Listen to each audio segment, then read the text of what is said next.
బాగుంటే ఆ డబ్బులు వాళ్ళు ఏం పెడుతున్నారు, ఆ డబ్బుతో మీరు కోట్లాది కోట్లు సంపాదించవచ్చు.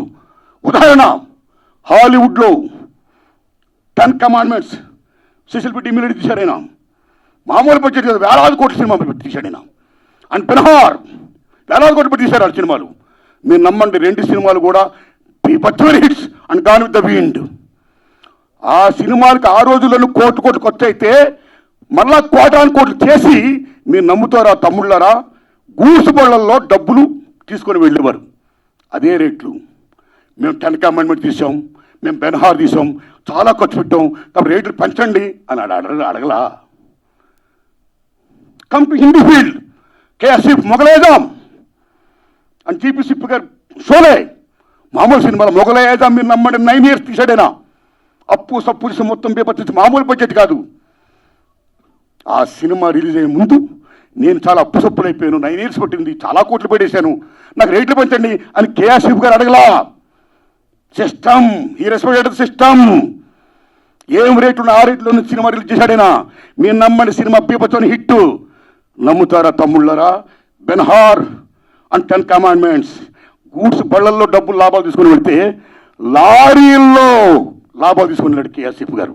మొగలైజాం అంటే సినిమా బాగుంటే లాభాలు వస్తాయి, మీరు 2 కోట్లని పెట్టండి. So come to Telugu field. Lava Kusa Shankar Reddy గారు తీశారు, 5 ఏళ్ళు పట్టింది, నాకు 5 ఏళ్ళు పట్టింది, నాకు చాలా ఖర్చు అయిపోయింది అని శంకర్ రెడ్డి రేట్లు పెంచుకుని అడగలా. సినిమా రిలీజ్ అయింది, మీరు నమ్ముతారా? 5 years పైన సినిమా. ఇప్పుడు దాకా లవ్ కుశ మిత్ర హిట్లే తెలుగు సినిమా ఇండస్ట్రీలో. ఆయన అడగలా డబ్బులు, రేట్లు పెంచుకుని అడగలా. ఏ రేట్లు ఉన్నాయో ఆ రేట్లోనే ఆయన సినిమా రిలీజ్ చేశాడు. మీరు నమ్ముతారా తమ్ముళ్ళరా? ట్రక్కుల్లో లాభాలు వచ్చాయి, బళ్ళల్లో డబ్బులు వచ్చాయి. షోలే జీపీసీ గారు అడగలా, ట్రక్కుల లాభాలు తీసుకున్నాడు ఆయన. కాబట్టి సినిమా బాగుంటే జనం వస్తారండి. మీరు ఇలా రేట్లు పెంచేసుకుంటా ఒక 1 week ఇలా చేసేసి మళ్ళీ మానేస్తా.